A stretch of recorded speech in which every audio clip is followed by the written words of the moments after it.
everyone, and welcome to Commandant's Corner. Started as a social and now is not only a social, but it's a learning opportunity for everyone here in the Marine Corps League and otherwise. Welcome aboard tonight. We're going to be talking Young Marines. The entire hour will be dedicated to the Young Marines, and questions and answers. There's no such thing as a dumb question. It may be dumb answers, but we'll laugh those off and we'll get them straight for you. So without further ado, without wasting the hour, I'm going to introduce our National Commandant, Johnny Baker, to introduce our VIP guest this evening. Good evening, everybody. I see a lot of young Marine adult leaders out there, so that's really great. We hope we have some folks on this call that's not adult leaders that will be in the very near future. So that's the reason that we're here tonight, is spread the love, share some information, and hopefully motivate you enough to maybe go out there and consider doing a young Marine unit in your area. But without further ado, I want to introduce three people. I don't know, Michael Hoff, are you on there yet, sir? I don't think so. He is. Michael, if you're muted, if you would just say hello to us real quick. Good evening, everyone from Virginia. All right, Michael, he is the new unit development person that works for Bill Davis up there at their headquarters of Young Marines. We also have Angela Manis from the Sooner Detachment, who's the liaison from the Marine Corps League to the Young Marine program. She's also, it was established several years ago that now the liaison is a board member, a voting board member on the Young Marines. So we do have some clout out there. We appreciate what she does. But without further ado, I'm going to put my back on mute and introduce you the National Executive Director of the Young Marines. Most of you know him. You've seen him around most of our meetings. Colonel Bill Davis. Sir, take it upon yourself. Hey, thanks everyone. And thank you, Johnny, for introducing the other folks on the line, saving a little time. Let me see if I can get the, all right, there we go. All right. Hey, well, that part's easy. Introduction, here I am. Let's talk. So what we did, we put together a generic brief kind of that goes over the basics of the Young Marines program. It was really more intended for folks that had really no familiarity with our program to give you the opportunity to learn a few things about it. So my apologies to those that are experienced or been a volunteer and know a lot about it, but I will go through this fairly briefly. And then obviously my emails at the end, anyone wants to hit me up directly, but also you have, Sergeant Major Manis as well as Michael Hoff. So here is, and again, I will apologize. Some of you will have seen some of this before, but you go back to what's our national challenge, and there are updates to this. So this thing you've heard before, that only 29% of American youth are eligible for military service, really is based on a 2013 study by the Department of Defense. Talking to people, General Bellin, who was just at the Midwinter Conference, talking to him last summer, and he had told me the numbers, it's more down into the teens or lower, because this study has not been updated. It's almost 10 years old now, or will be next year, and they haven't updated it. But what it really comes down to is, why are kids not eligible to serve? And it traditionally comes into education issues, drug issues, criminal record, academics, physical health, just the inability to do physical activities to a certain level. Complementary to this is the discussions by the U.S. Chamber of Commerce, who's published a more recent study talking about, hey, we are graduating kids at the highest levels ever, these big push for graduation. The problem is we're pushing kids through that don't have the same skill sets as the kids in the past had. And then also they lack the interpersonal skills. There's a lot of screen time, but the skills of the soft skills of being able to communicate, work together, time management, things like that are really lacking in the up and coming workforce in larger numbers. Fascinating enough, when you look at it at the macro level, from the Marine Corps recruiting standpoint, they are making mission, the competition to become an officer in the armed forces has never been tighter or the standards higher. By the same token, we have a really increasingly difficult time to make enlistment markers, to make those goals and quotas for enlistment across the services, the Army in particular, because they have such large numbers. So what I always look at it from there is, that's a DoD problem, but it's not just a DoD problem, it's a national problem. Our economy, our nation's strength is based on its economy, and the economy is based on people. And our challenge is that the generations of people, we have less performers. I usually say makers. We got a lot more takers and a lot less makers. And that is not a sustainable model for the future of this country. And so we need to continue to look at how do we develop youth. We are not the solution to that problem, but we are part of the solution to the problem, but it is a much bigger problem than just the young Marines. And so that's when you go back to the why is this program important? It is no more different than it was in 1959 when the Marine Corps League members up there in Brass City or Waterbury, Connecticut were sitting around saying kids need some help and structure. It is even more so today, particularly since 2011 with the rise of smartphone technology. And you see more and more kids spend a lot more time on the internet and social media than they do actually socializing, studying, and working it. I could just, the piles of books I have that discuss the off-roads of youth. They will spend hours on social media, 8-10 to 1 over doing homework and studying for actual work type activities. So we have this challenge for the country.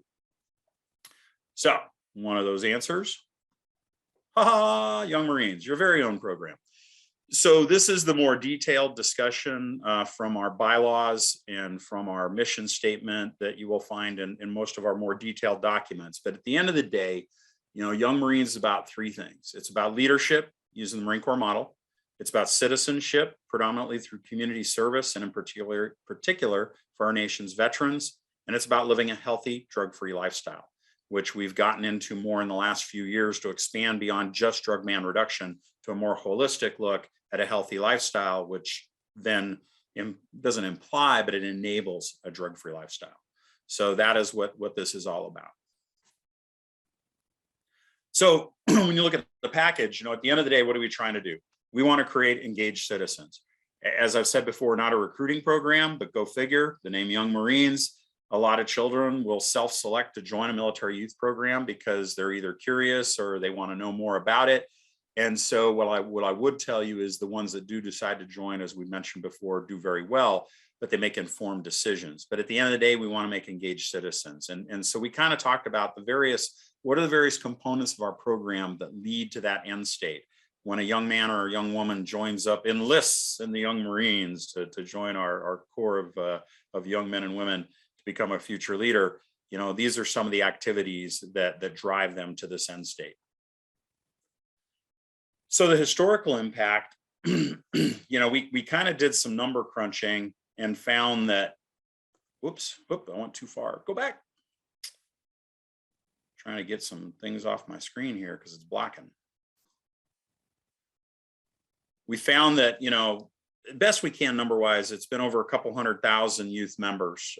We have a database that tracks all the membership, but that came into effect in 2002. So we kind of looked at the number of units we had that predate the database in 2002 and kind of generated a number that we have a reasonable amount of confidence in of the number of kids that have been in this program, since 1959. Interesting for that historic perspective, in 1995, there were only 40 Young Marines units in 1995.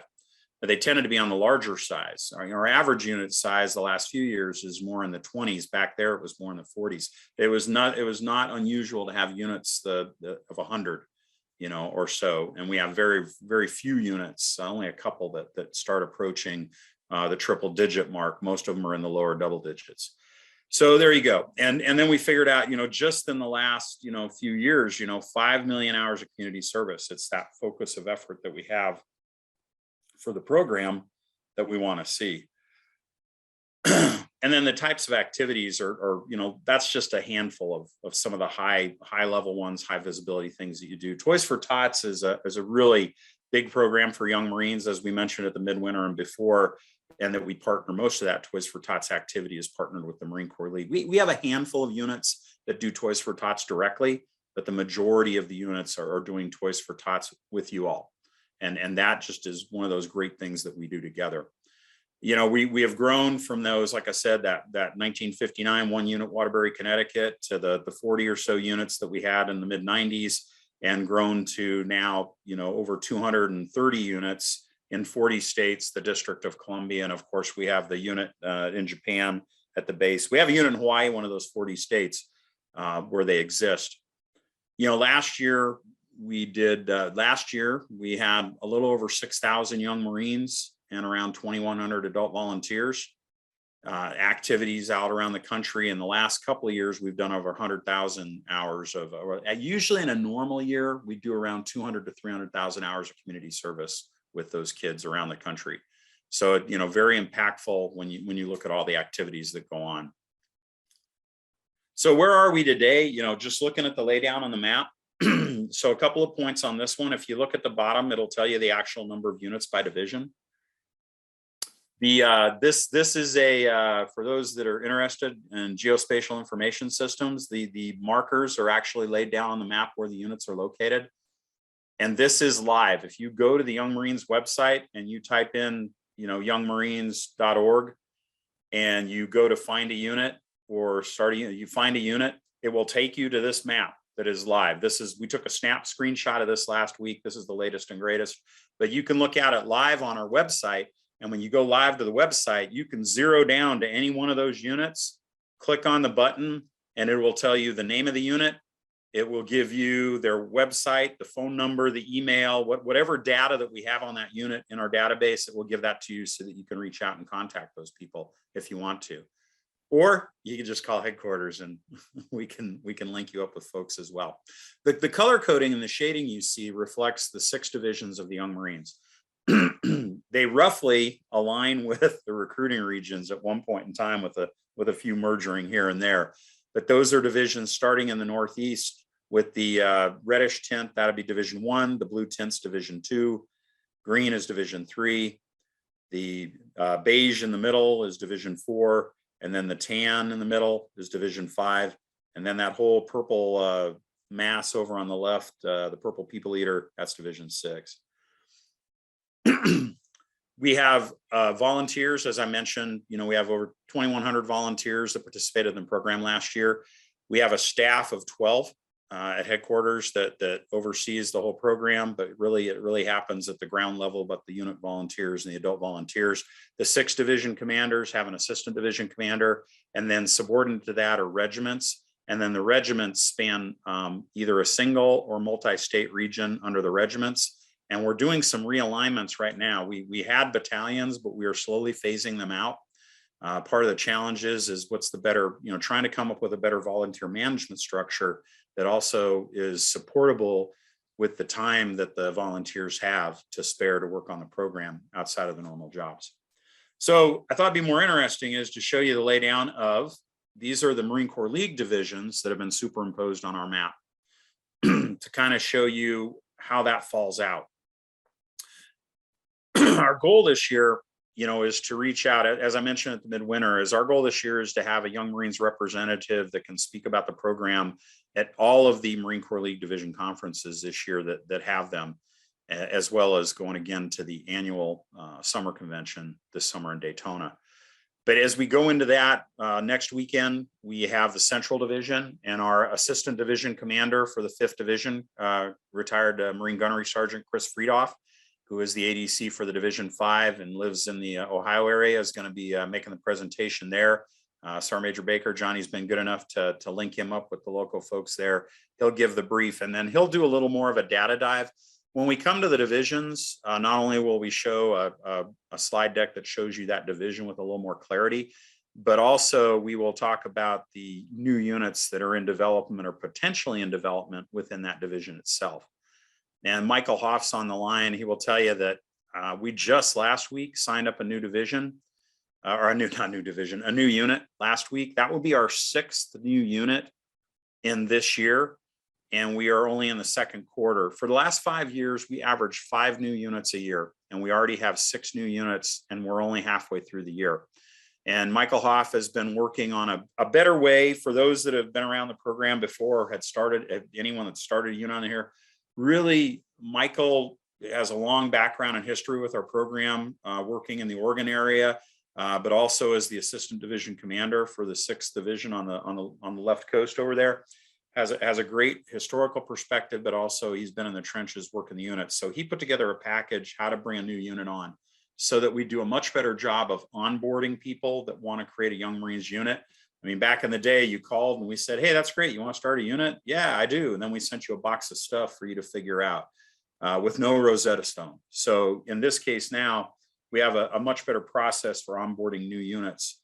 so that we can get them going and get them started up correctly, and then do the battle handoff to the local regions as well.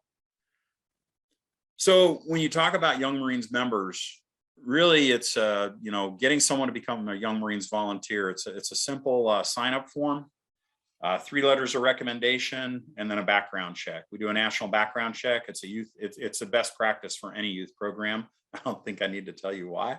It just is. And we also have an online method to do it, where you can actually go to our website, sign up online, and complete it. What tends to be the holdup is the letters of recommendation, and it gets kind of entertaining. People, they'll want to do a real formal, nice letter of recommendation. And I tell you, you can. All I need is, I know someone. I've known them for so long. Here's 3 good things about them. Here's my contact info. Thanks.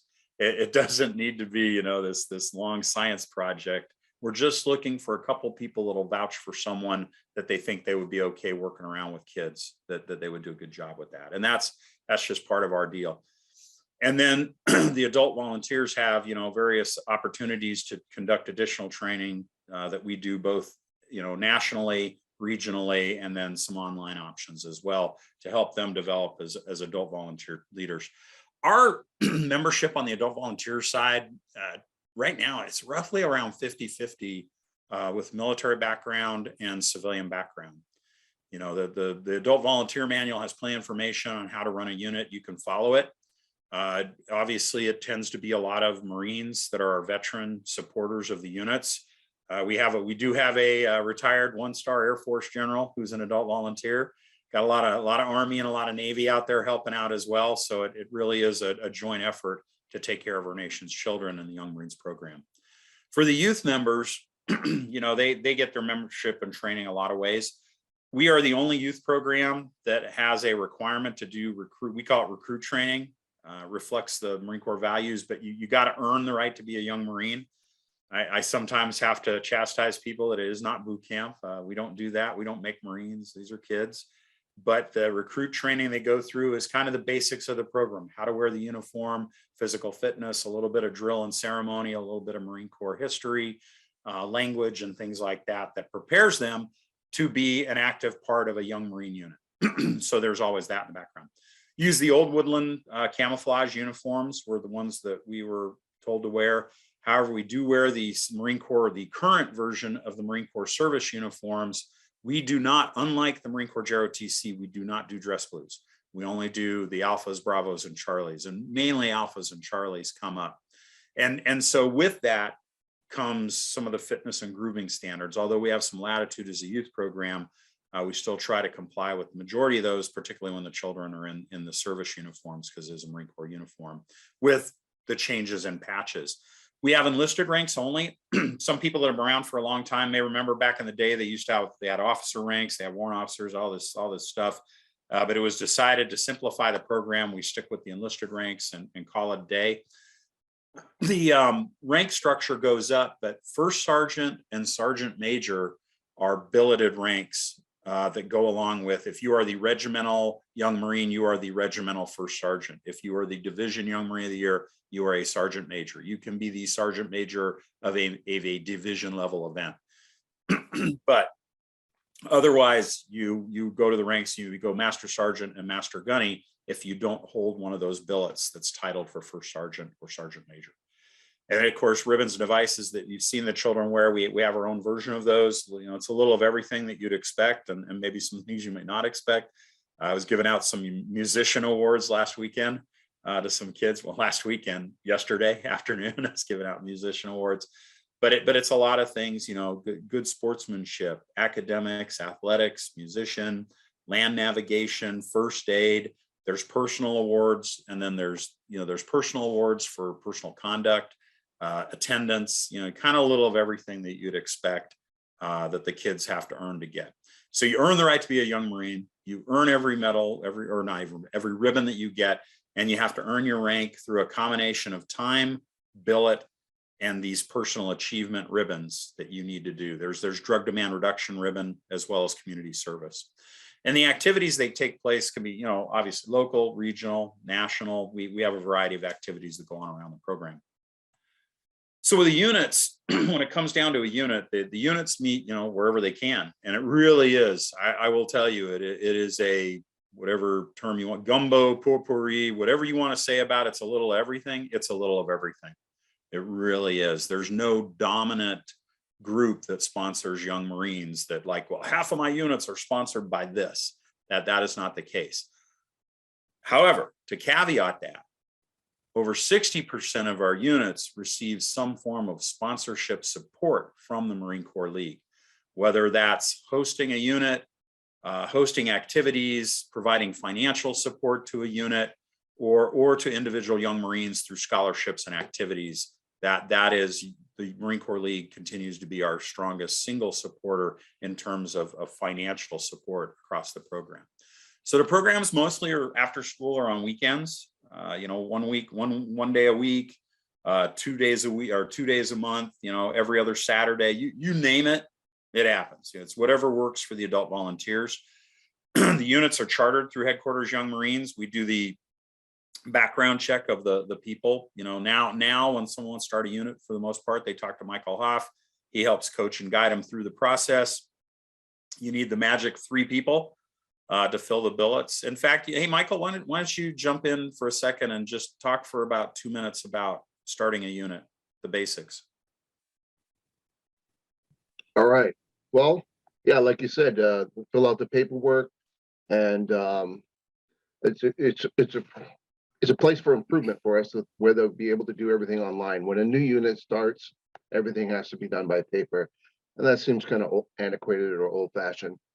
But making that relationship with the prospective new members, introducing them to their chain of command, the support systems for, web systems, Facebook pages, trying to understand the database, helping coach people through all the steps necessary to start a unit.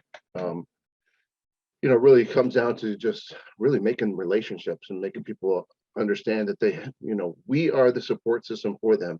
And we'll continue to do that even after they become members. And I try not to be the one and only person. I want to introduce them to their division commander and their regiment commander, and get them, to understand that support chain is very important for them. It's important for me. I'm only one guy. I can't really handle 230 units all at once. But yeah, so once they do their paperwork, the paperwork's turned in, then they'll get an email to do a background check. That background check is all done externally. When that's approved, they're notified and we're notified at the same time. All that stack of paperwork is put together on the deputy's desk or the National Executive Director's desk, and then a charter is issued, and then they can start. Now that doesn't prevent them from having an introductory meeting, bringing people on board, saying, hey, this is what we're planning on doing, get the community involved, try and connect with all the veteran service organizations. Marine Corps League is listed above American Legion, and try and make that community understand that there's a new big thing coming on board, and they should also want to make those relationships and partnerships with the local community. Yeah, and so part of that is you basically need 3 people. You got to have 3 people that'll commit to get a unit starting. You got a CO, an XO, and a finance person that can help get the unit going. And we've done the one other thing we've done that Michael alluded to is about doing advertising. The last couple of units that have come online, we have helped from the headquarters level do press releases for the local area. That has really helped with recruiting new units, getting the word out. We've gotten a lot of traction through the local news, TV, radio, and these guys coming out and advertising the units, which has helped come on stronger. One thing that I want to highlight at the end is school-based programs. This is fairly new. We in the last few years, we had a couple, and then all of a sudden in the last year, we have 3 new units. They're all school-based programs. So interesting. Some of them do it as an elective or an after-school activity associated with the schools, and some of them are actually making this as part of the school day, depending on the desire of the principal and the academic environment there, what they want to do. But it is an area of growing interest. We're seeing a lot more school-based programs. For those that are familiar, the JROTC model, JROTC programs are constricted by Congress and the DoD budget. the Congress says this is how many programs there's going to be. Well, the Marine Corps doesn't even accept applications. They haven't accepted an application in over 3 years for a new JROTC unit. They're maxed out, and they have a backlog of people that have been waiting for a long time. If a unit fails, the next one gets in the pot. It has become extremely political as well, where you have actually people, Congress people, weighing in to try and influence this. So we are the easy alternative. We just don't come with all that, extra funding for billets, but it is the program if you're interested. And we just talked to another school in DC the other week. So this is a good area for us that we're working on for growth as well of the program. Oop. Now I don't want to go. There we go. All right. We talked about the other programs we do. One of the biggest programs we do is the National Leadership Academy. The National Leadership Academy is the schools. There are 3 schools. There's a junior leadership school, a senior leadership school, and an advanced leadership school. So these schools have a variety of programs of instruction, but it's kind of the things you would want about developing leadership. There's physical components, drill and ceremony, public speaking, a lot of discussion about your leadership styles, and what are the good qualities of a leader, leadership principles, leadership traits. We go over all that stuff, but we have a lot of discussion about the types of leaders you want to be, and working on those activities. And usually physical, if we can find the right locations, there might be obstacle courses, ropes courses, things like that, so that we challenge them physically and mentally as well. But those leadership academies are also part of your promotion flow. So it is part of the flow of promotion to go to the junior school, then you can get promoted to the next rank up. What we have found is there's a strong correlation between leadership academy participation and promotion. It tends to be once they get to that junior leadership school and they get that first interaction with all those young Marines and the challenges and the activities they do, they leave pretty pumped up and they're ready to go to do the next thing. From a demographics perspective, we do really have a pair. It's not that we have it for any reason. It just is the nature of the beast that we only have so many kids at the top level of the program. So only a couple percent. So we host the Advanced Leadership School once a year ourselves. Junior and senior leadership schools are hosted all around the country by the divisions, as well as headquarters once a year, because we want to get a lot of kids through that. So remember I was saying we had a little over 6,000 kids in the program last year. Over 800 young Marines attended leadership schools around the country last year, over 10% of our kids. Other programs that we do, again, the unit, it's really at the end of the day, it's all about the local unit, but you'll have regiments will do camps and field meets, and divisions will do camps and field meets. And then the headquarters will sponsor a lot of activities. During the summer, we do a pretty, heavy summer engagement program with a lot of different activities that are listed here, all of which are reflective of our values. And we like to send the kids in groups together so they have positive peer support. We don't like sending kids to one-offs. We want young Marines to hang out with other young Marines, get to know each other. And again, that positive peer pressure, that positive value system that we want them to share together. And then throughout the year, we have national event programs that we sponsor, really starting, you have the Memorial Day Parade here in DC, Code Talker Day, which we're hoping to go again this year in August down in Arizona, Pearl Harbor this year, Sergeant Major Baker, Sergeant Major Manis, Scotty floating around out there in the Ethernet. A lot of folks came out and supported us when we did the Pearl Harbor Remembrance. Red Ribbon Week, the last week, full week in October, is drug demand reduction. And we're hoping again this year we'll get back to the National Veterans Day Parade in New York City. So we sponsor or facilitate these activities throughout the year. I did not list Iwo Jima because it's been pushed back now, maybe August, maybe September, who knows when that's going to go. It's really on the government of Japan when they're ready to start letting people come in and visit their shores. Even though Iwo Jima is far away, they don't want cross-contamination. They're all worried about these things. I get it. So that's their call, but eventually we hope that we'll start doing the Iwo Jima visits again, where we take the top 7 young Marines, the National Young Marine of the Year, the 6 divisions, and 3 other kids, and we take them on that trip escorting the veterans. So drug demand reduction, as I talked earlier, this is the third pillar of the tent for our program. So back in the 90s, when we got the drug czars and the war on drugs, really cranking up, the DoD was tasked with having every service had to have a youth drug demand reduction program. And the Young Marines was competitively selected to be the Marine Corps program. We were a much smaller program in '93, which had some funding attributed to that. So we are still, while the Marine Corps all the services kind of dropped off this partnership deal, we are still listed as a partner program with the Office of the Secretary of Defense for Drug Demand Reduction. So it's still out there. And also, the Marine Corps funding, when that funding line got cut off with the sequestration in 08-09, we moved on to a congressional grant. Members on the Hill decided that they really liked the mission that we were pursuing, this drug demand reduction education mission. And so they have, continued to provide funding in the federal budget that supports our program. And we remain the only youth group program that has a DDR education core focus. No one else really pays as much attention to this as we do. And so every young Marine has to have a minimal 3 hours of drug demand reduction education. There's a variety of ways to do that. We have programs from other partner programs like the ELKS, the DEA, Project Alert, the things that are listed there. Project Alert's actually really good because not only does the kid get credit for going through the Project Alert and they get a certificate, but it teaches them how to teach high school kids how to teach middle school kids, which makes it a great program. And then anyone else that we can get that can come in, provide drug demand reduction type education. And we have been fortunate enough to, out of the, I think it's 17 times they've held it, we have won the award 11 times, the DoD Drug Demand Reduction Award. It's great when they do the ceremony, they do it at the Pentagon. Each service gets a drug demand reduction winner from one of their bases or a base or installation winner. Yeah, every service has one, and then we've been the youth program more often than not. And then the DEA has started a Kiki Camarena Award every year that they do that for our outstanding units around the country. They pick the top 3 units by division, and then we do the awards at our annual training conference.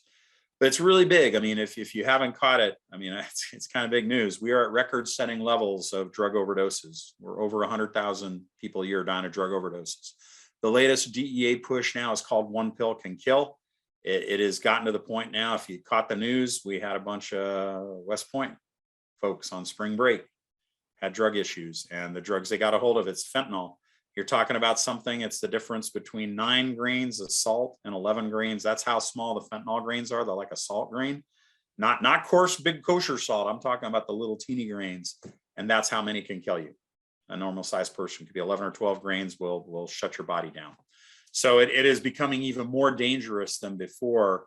And then the marijuana issues, that people don't understand. The potency of marijuana is so much different that a lot of the common psychology of the people, oh, it's just marijuana. But no, it's not. It is. The stuff back then was 3 to 5%. The stuff now starts at 28%. It is definitely a different kind of drug. It's so much more potent that it affects the brain development. So our big push on this in the face of it all is we're about youth development. Keep your body healthy, keep your body clean, keep your body fit while you're growing up until you get to be the person you're going to be. Make your adult choices then, but make wise choices. Another thing that we've got into, we had a little bit of, obviously it was harder to meet with COVID, but we started back in 2018, we started doing a shooting marksmanship program, and we are bringing that back again this year. We're already working on lining up a few shooting competitions, a combination of postal matches, and then hopefully some regional challenge matches that we did a fundraiser event here last fall that went over really well, but we're targeting an event here for Western Virginia, not West Virginia, but Southwest Virginia. We're working on an event here for the spring, and then we'll try and develop some more events. But in the meantime, we're encouraging those various units that are participating in the shooting program to do it. There's an opportunity to win awards and recognition and postal matches and such. And this is kind of a little everything. We have a marksmanship, ribbon. It's all about the firearm safety, the competitions, and then other training. We've also sent a lot of our adult volunteers have went through the NRA coaching training. So, making sure that we're doing the right background for all of this. So just a couple of pictures kind of, demonstrate some of the things we talked about, upper left, Sergeant Major Overstreet running our drill and ceremonies. Not to be outdone, Sergeant Major Manis may have taken this picture, or she was probably harassing another group of kids to get them squared away. Well, actually, she was probably squaring away the group of adult volunteers that are off to the side. But we're really blessed to have, Sergeant Major Manis Sergeant Major Overstreet, and one of our other volunteers, George Biedenbender, all drill instructors with not just a basic drill instructor. They've done so much more. Check the bios out, but teaching these kids how to do drill and ceremony. Upper right picture was from our winter survival course. Kids learn how to make fire, make utensils, sleeping outdoors. They all did that between Christmas and New Year's here outside of Dulles Airport. Land navigation, yeah, these two posers here made it look like they were actually doing something when they weren't getting lost in the woods when I was out there with them, figuring out where they were at. And then the bottom right, that's just a picture from our Pearl Harbor ceremonies. We go to Pearl Harbor. It's not just about marching in the parade. We do a ceremony at the Punch Bowl. We do a beach cleanup project at K-Bay. I mean, it's a really, focused activity of community service, but yeah, they get to have a little fun too. Just a lot more pictures. We do public affairs training for kids. Kids are better storytellers than us. More outdoor adventures. This one in the middle, that one where they're all looking around at the blue screen of death, that's from the National Flight Academy down in Pensacola. They have a 1-week training session where they fly static simulators, but they go in a box and it's got all the gizmos. But it is an amazing, it's a 3-step thing.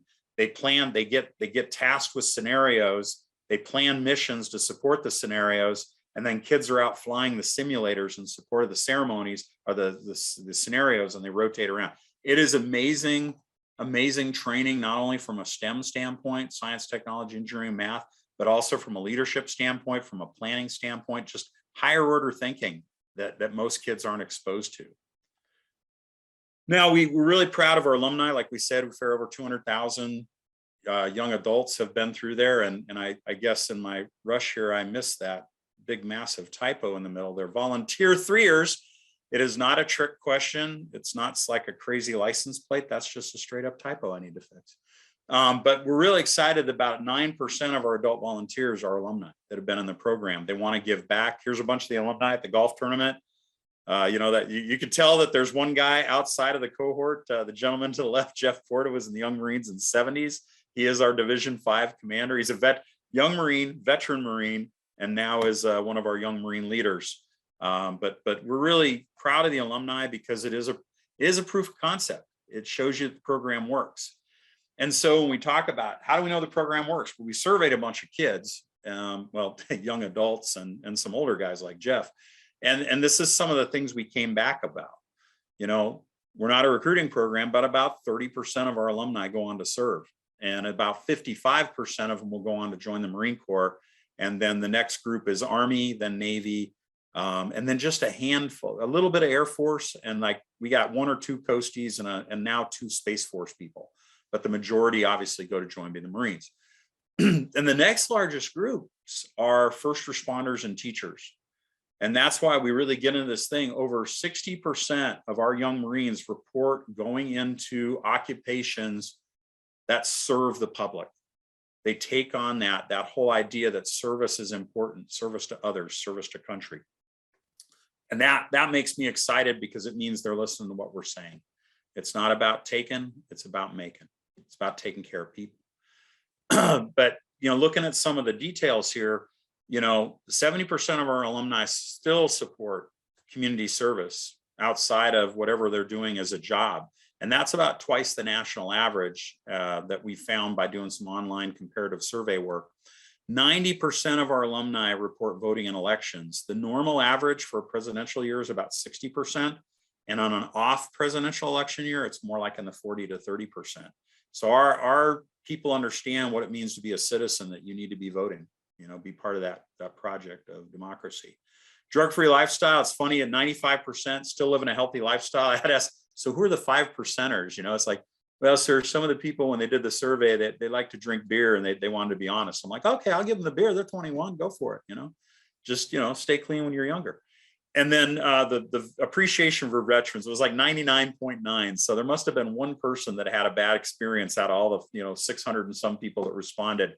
But they really do appreciate the nation's veterans and what they do for the country. So to me, I felt really good. We put this survey out about 1.5 years ago or two years ago when we finalized the survey, and just was tremendous the results. They really feel good about what our program, what kids are taking away from our program.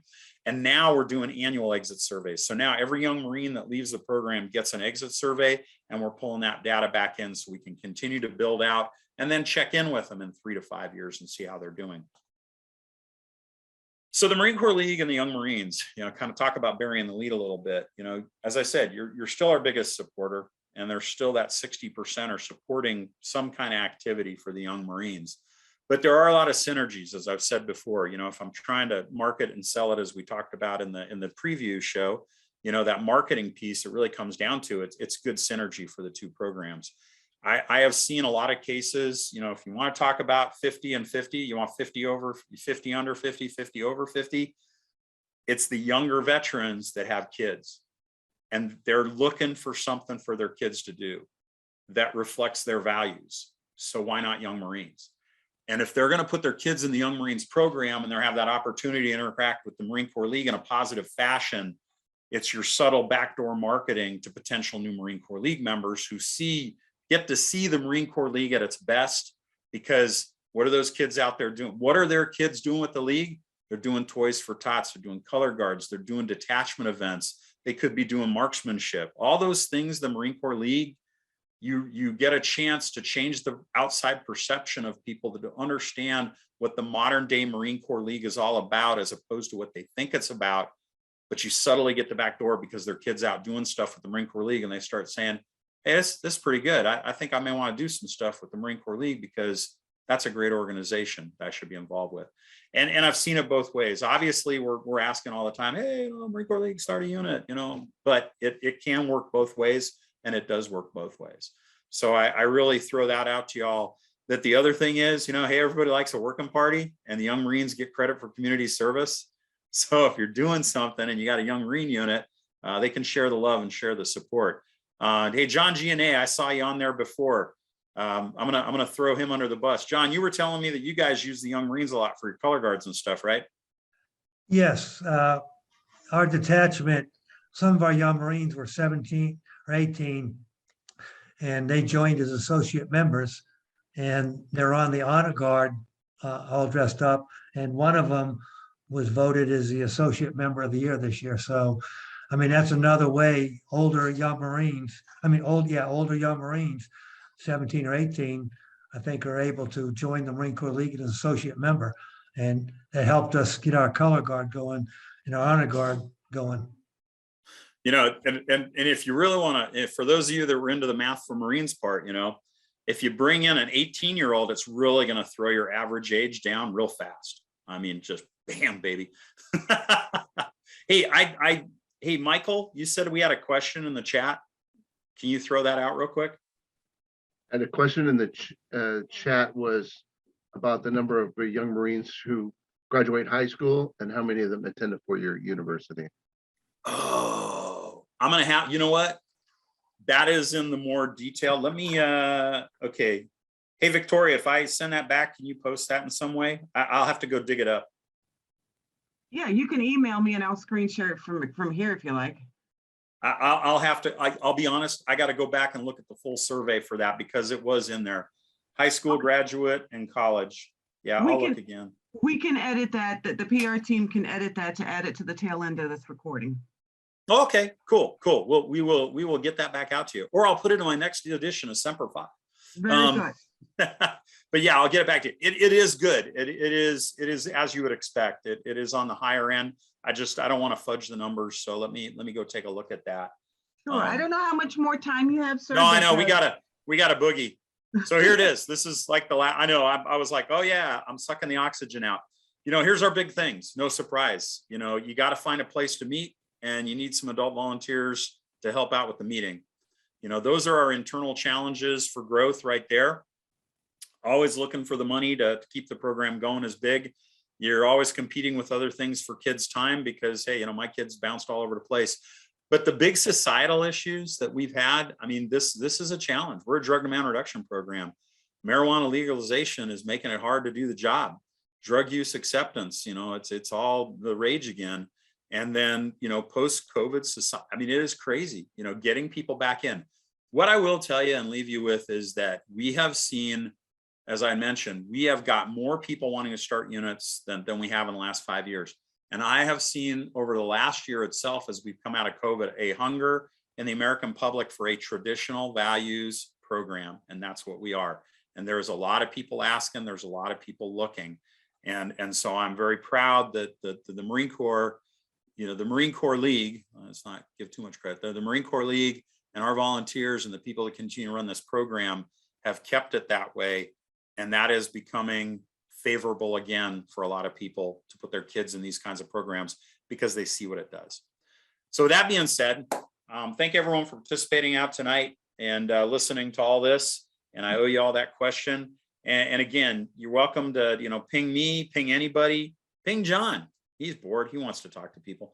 Anything you want. Sergeant Major Manis, we're all fair. We are all fair game wherever you see us, and we will be at all your division conferences. But anytime you want to ask a question, you can always. Bill, let's open it up for questions right now. If anybody's got some questions that's broad and not individual, what you got? Anybody got some major questions? Go ahead. We do have some hands up, sir. Okay, go ahead, Victoria. I got to stop screen share. Stand by. All right, first one up on the question and answer. Keep in mind that we will go over 1 hour, and that's fine, so long as those questions are coming in and our VIPs are answering. So John Giannet, go ahead. You have the floor, sir. I just wanted to bring up that a lot of young Marines do enter service academies like West Point, Naval Academy, Yeah. and so forth, and that can come out. Second is Young Marine Liaison is a authorized billet, and Division III, we have a Young Marine Liaison for each department. So if you're a Young Marine volunteer and you'd like to be a Young Marine Liaison in your department, please check with the department, because they can do a lot. I just wanted to add a couple things. Thank you. Thanks for that, John. Next up, Andrew McCormick, you have a question, sir. Yes, sir. I was just wondering, when we talk about volunteers, if we recruit volunteers for this program from other branches of service, I'm assuming that the volunteers, if the Marines, they would wear Marine Corps uniforms accordingly. If So- we bring it, So two things, and Andrew, I'm sorry, I just saw you had a thing about, so I purposely put the slide in about the marksmanship because I knew you were doing it too, and I wanted to spark some cross-pollination. So we're definitely, I want to work that more in the future with the Marine Corps League. That's another area, veterans with kids, and they like marksmanship, and the Marine Corps League's doing marksmanship. Man, there's a chance for us both to grow together, float together. yes, sir. Most of us that are shooting at Perry this year are also doing the CMP's master instructor certification. Oh, wow. Well, that's good So- stuff. But you were talking about the other instructors. So that's one of the changes I made a few years ago. We used to have our adult volunteers wearing the woodland camis as well. Yeah, I didn't feel real comfortable with that. So I switched it out. And so all of our adult instructors, the primary uniform for adult volunteers is to wear the black polo. Now I'm wearing red because it's real visible if my Young Marines tag. But we wear a black polo, tactical trousers, black boots, because at the end of the day too, it's about the kids. I'd rather have people see the kids in uniform. Well, how are they going to know? They're going to know. The older looking people that have black polos that say Young Marines on, I think the people figure out who the volunteers are. But that got rid of a lot of issues. Andrew, that's a great question. And that's exactly part of the reason why we flipped the switch on that. Thank you, Andrew, very much. Thanks. I actually am next. I was jotting down some things. You said you need 3 people with background checks to start a local unit. What about the volunteers that come afterwards? Do they need to be vetted as well with background Yes. checks? Okay. Yeah, every adult. Okay, so let me quote. Every adult volunteer that's going to be, I want to say one-on-one because that's not part of our policy, has to have a background check.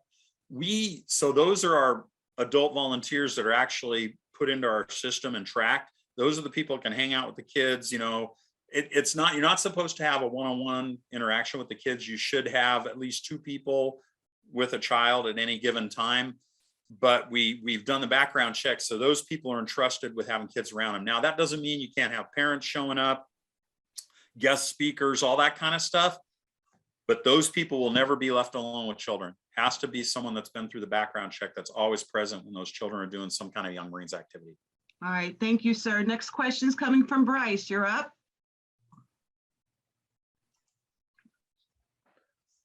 All right, I'm unmuted. All right, so your PowerPoint, would you be able to email that out so we could I could do that as a class at my department convention in June? Sure. Which, hey, Bryce, which department? Department of Tennessee.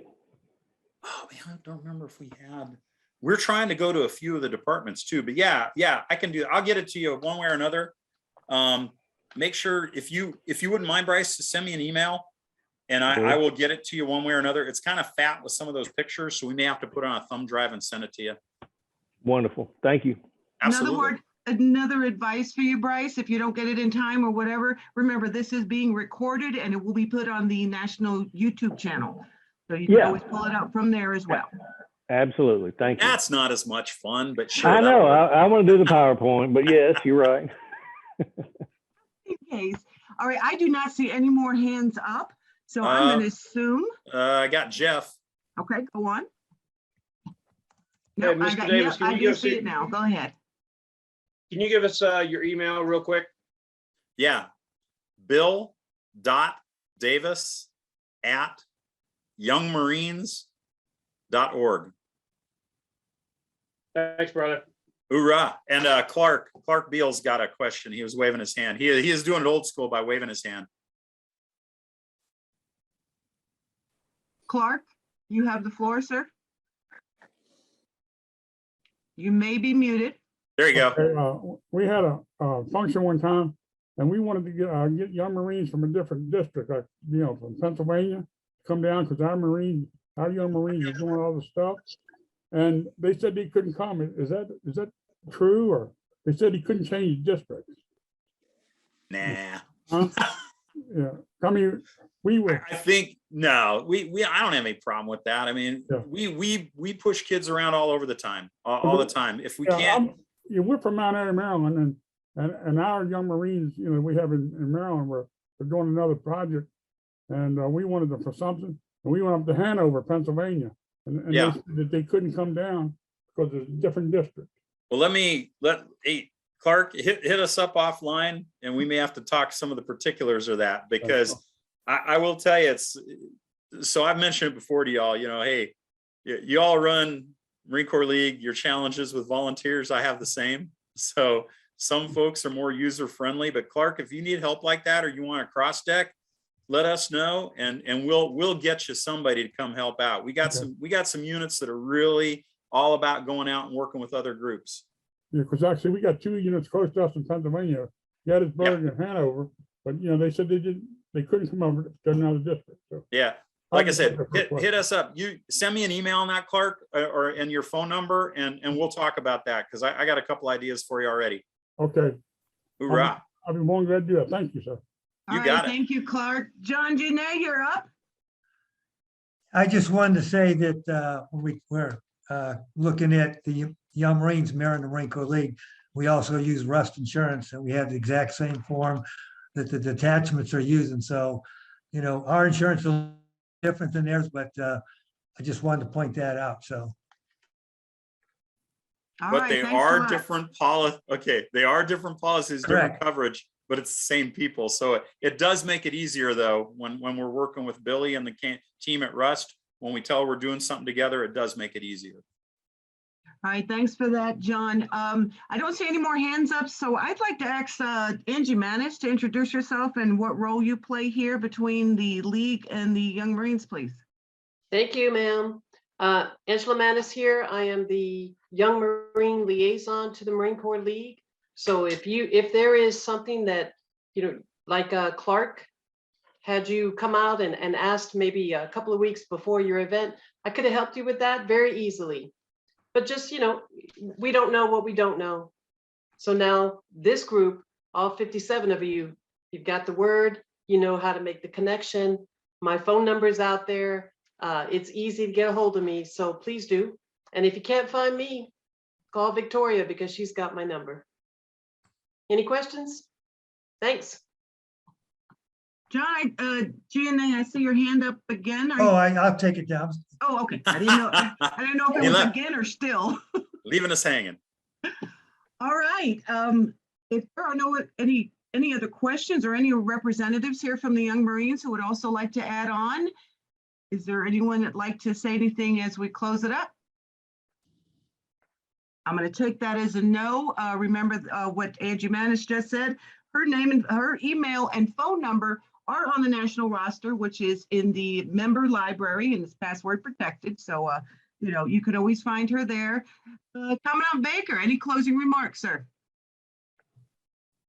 No, ma'am. I hope the idea of this whole thing was get the word out. And as you hold your department and your division conferences coming up in the next few months, please talk about this. If you're at a division conference, you're going to hear me talking about it.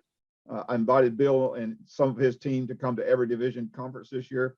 They should make them, most of them, as I should. And so we really want to get the word out because it's really good for America. It's good for the Marine Corps League. The other thing is that if you have, and Bill sort of alluded to this, we do have personalities sometimes that clash between the Young Marines and the Marine Corps League. BS, we're all Marines, we're all adults. Let's work it out. Let's don't make this about us. Let's make it about what best we can do for the kids. And if y'all don't like that, I'll call Manis and she'll get on to you. Yeah. All right. Thank you for that, sir. Thank you, Colonel Davis and Michael and Angela for being here. It's a wealth of knowledge. We really appreciate it. Good job. Thank you. Senior Vice Commandant, are you still on board? Any closing remarks? Yes, I am. The Young Marines program is great. My detachment has been supporting the Young Marines since we first came into existence in 2000, the first detachment in the new millennium. And one of the Young Marines joined the Marine Corps about a year ago, made meritorious PFC out of boot camp.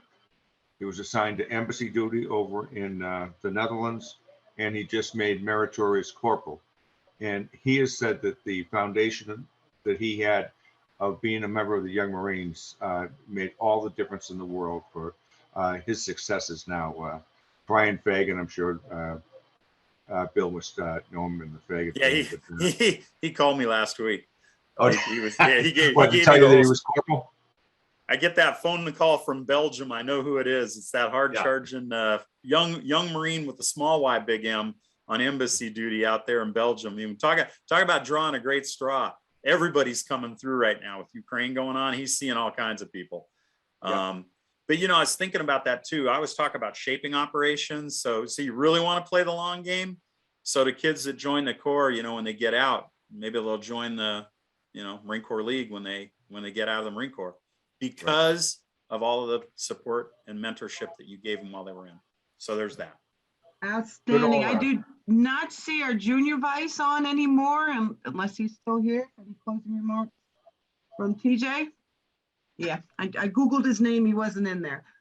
Okay, once again, this has been amazing. It will be recorded, put on the national YouTube channel here in the next couple of days, as soon as I get my committee to edit and put everything together for you. Our next Commandant's Corner is going to be on the 11th of April. We will be featuring the Marine Corps League Foundation and the Chapel of Four Chaplains.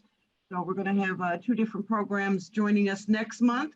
If you have a topic, a committee, or an organization that is, part of what we do, please let me know. Public relations at mcleague.org. Let me know any ideas for these monthly socials.